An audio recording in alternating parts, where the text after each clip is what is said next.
Hello dear friends, मैं पूजा शर्मा आप सभी का अपने इस चैनल में स्वागत करती हूं। आज का हमारा टॉपिक है ब्रांचेस ऑफ इकोनॉमिक्स। इकोनॉमिक्स को बेसिकली दो ब्रांचेस में डिवाइड किया गया है, माइक्रो इकोनॉमिक्स, मैक्रो इकोनॉमिक्स। मैंने पहले की क्लासों में आप लोगों को बताया है कि इकोनॉमिक्स में जितनी भी टर्मिनोलॉजी यूज़ की जाती है वो बेसिकली ग्रीक लैंग्वेज से ली जाती है। तो हमारे माइक्रो मैक्रो वर्ड भी ओरिजिन किस लैंग्वेज से हुए? ग्रीक लैंग्वेज से हुए हैं। माइक्रो इकोनॉमिक्स ग्रीक लैंग्वेज के माइक्रो से हुआ है, जिसका मीनिंग होता है सूक्ष्म या स्मॉल। मैक्रो इकोनॉमिक्स का ओरिजिन ग्रीक लैंग्वेज के मैक्रोस से हुआ है, इसका मीनिंग होता है लार्ज। ठीक है, तो अगर हम वर्बल मीनिंग पे ध्यान दें तो माइक्रो इकोनॉमिक्स इकोनॉमिक्स का सूक्ष्म नॉलेज है या सूक्ष्म स्टडी है या स्मॉल स्टडी है, और मैक्रो इकोनॉमिक्स क्या है? लार्ज स्टडी या वाइडर स्टडी है। ठीक है, अब जनरली जब हम इकोनॉमिक्स से इंट्रोड्यूस होते हैं तो फर्स्टली जब हम नए इकोनॉमिक्स से जुड़े रहते हैं तो हमें क्या होता है, माइक्रो और मैक्रो में हमेशा कंफ्यूजन क्रिएट होती रहती है कि किस पार्ट में स्मॉल स्टडी या नैरो स्टडी की जा रही है, किस पार्ट में वाइडर स्टडी की जा रही है। तो इसका एक ट्रिक है हमारे पास कि माइक्रो वर्ड MI, हाँ, तो यहाँ I क्या है? इंडिविजुअल। I को क्या रिप्रेजेंट कर रहा है? इंडिविजुअल। और मैक्रो MA है तो A एग्रीगेट। अगर हम ये कंसेप्ट अपने दिमाग में रख के चले तो माइक्रो और मैक्रो के मीनिंग में हमें इन फ्यूचर में कभी भी कंफ्यूजन नहीं होगा। तो इकोनॉमिक्स को दो ब्रांच दिए गए हैं, माइक्रो इकोनॉमिक्स, मैक्रो इकोनॉमिक्स, जो कि दोनों ही ग्रीक लैंग्वेज से लिए गए हैं। ये थी बेसिकली हमारे इकोनॉमिक के ब्रांचेस की बेसिकली वर्बल मीनिंग। अब हम लोग इनकी सेपरेट मीनिंग देखेंगे और उसके बीच डिफ्रेंशिएट करेंगे ताकि हमारा माइक्रो और मैक्रो से जुड़ा कंसेप्ट काफ़ी अच्छे से बूस्टअप हो सके।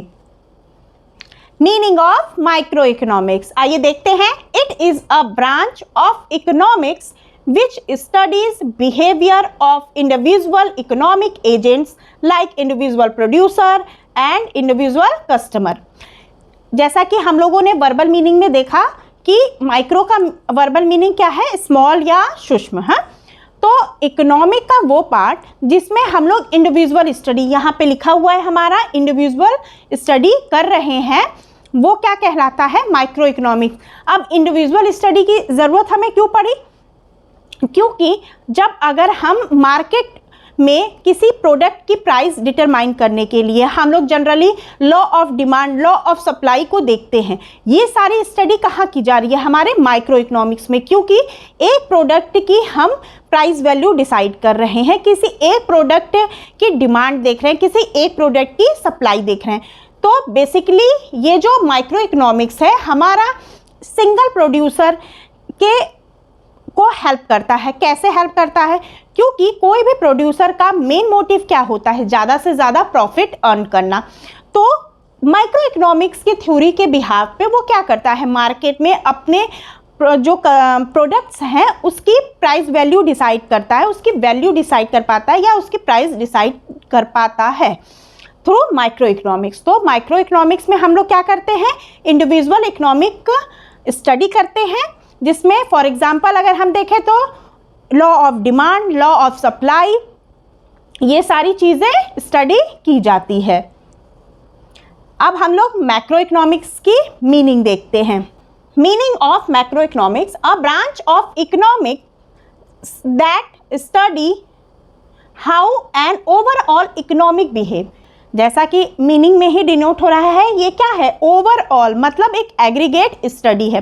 अब ये होगा हमारे दिमाग में, जाहिर सी बात है क्वेश्चन आता होगा कि माइक्रो इकोनॉमिक्स में हम जब एक इंडिविजुअल फर्म की स्टडी, उसकी प्रॉब्लम्स को सॉल्व कर रहे थे तो हमें मैक्रो इकोनॉमिक्स की ज़रूरत क्यों पड़ी?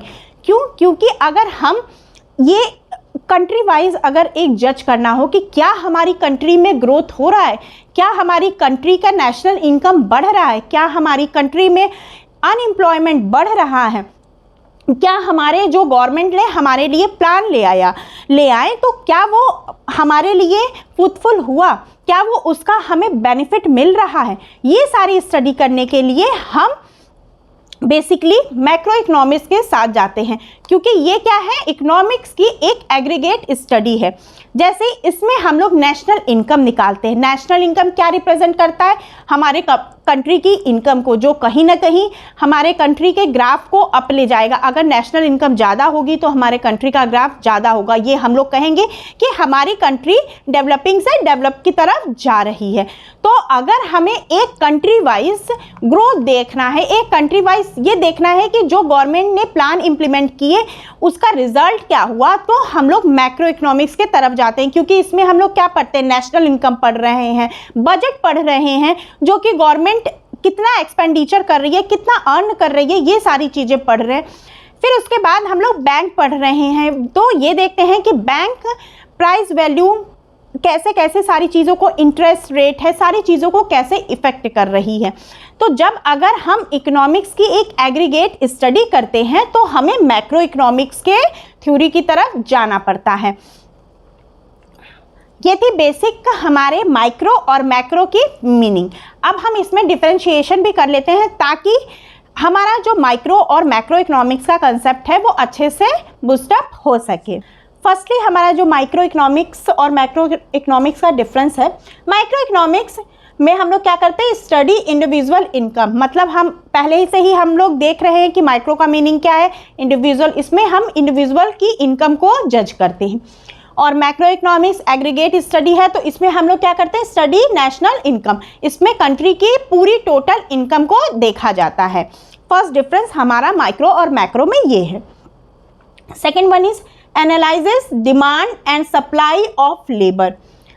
ये एक फर्म की बात कर रहे हैं कि हमारे लेबर का डिमांड सप्लाई क्या है, कैसे हो रहा है, ठीक है।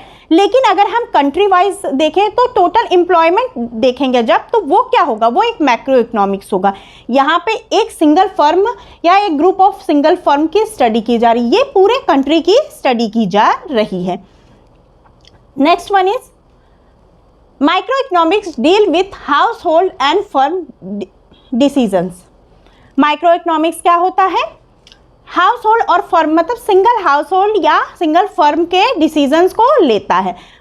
जबकि मैक्रो इकोनॉमिक्स क्या करता है, डील विथ एग्रीगेट डिसीजन। जैसे मैंने पहले ही बोला कि मैक्रो इकोनॉमिक्स में क्या हम लोग देखते हैं कि गवर्नमेंट ने ओवरऑल कंट्री के लिए क्या क्या डिसीजन लिए हैं, क्या क्या प्लान ले आए हैं, कौन सा प्लान इम्प्लीमेंट किया है, उसका क्या इफेक्ट हो रहा है, ये चीज़ों के साथ डील करते हैं। Fourth one is study individual prices और स्टडी ओवरऑल प्राइस लेवल। यहाँ पे हम लोग सिंगल फर्म या सिंगल कमोडिटी के प्राइस को देखते हैं, बट यहाँ पे मैक्रो इकोनॉमिक्स में हम लोग क्या करते हैं, ओवरऑल प्राइस वैल्यू किस किस चीज़ों से इफेक्ट हो रही है, किस किस चीज़ों से डिटरमाइन हो रही है, इसकी स्टडी की जाती है। किसमें, मैक्रो इकोनॉमिक्स में। The last one is micro economics analyses the demand and supply of goods. Micro economics क्या करती है, डिमांड और सप्लाई गुड की करती है, उसकी एनालाइज करती है, उसकी स्टडी करती है। इसमें हम एक सिंगल प्रोडक्ट है, उसका डिमांड और सप्लाई कैसे हो रहा है, वो उसके प्राइस पे क्या इफेक्ट डाल रहा है, इसकी स्टडी करते हैं। किसमें, माइक्रो इकोनॉमिक्स में। मैक्रो इकोनॉमिक्स में analyses aggregate demand and aggregate supply. इसमें हम क्या करते हैं, होल कंट्री में जितने भी प्रोडक्ट्स बन रहे हैं उनका हमारा किस तरह से डिमांड इफेक्ट हो रहा है, किस तरह से सप्लाई इफेक्ट हो रहा है, और वो उसके प्राइस वैल्यू पे क्या इफेक्ट डाल रहे हैं, इन सब की स्टडी एग्रीगेट फॉर्म में करते हैं मैक्रो इकोनॉमिक्स में। ये थी बेसिकली हमारी मैक्रो इकोनॉमिक्स, जो कि इकोनॉमिक्स के दो ब्रांच है, उसकी एक बेसिक मीनिंग एंड डिफरेंस। मैं होप करती हूँ कि आपको मेरा ये वीडियो पसंद आया होगा। अगर ये मेरा वीडियो पसंद आ रहा है आपको, तो प्लीज़ इस वीडियो को लाइक करिए, मेरे चैनल को सब्सक्राइब करिए, और ये इन्फॉर्मेशन ज़्यादा से ज़्यादा लोगों तक पहुँच सके तो इसलिए इसको शेयर भी करिए। Thank you.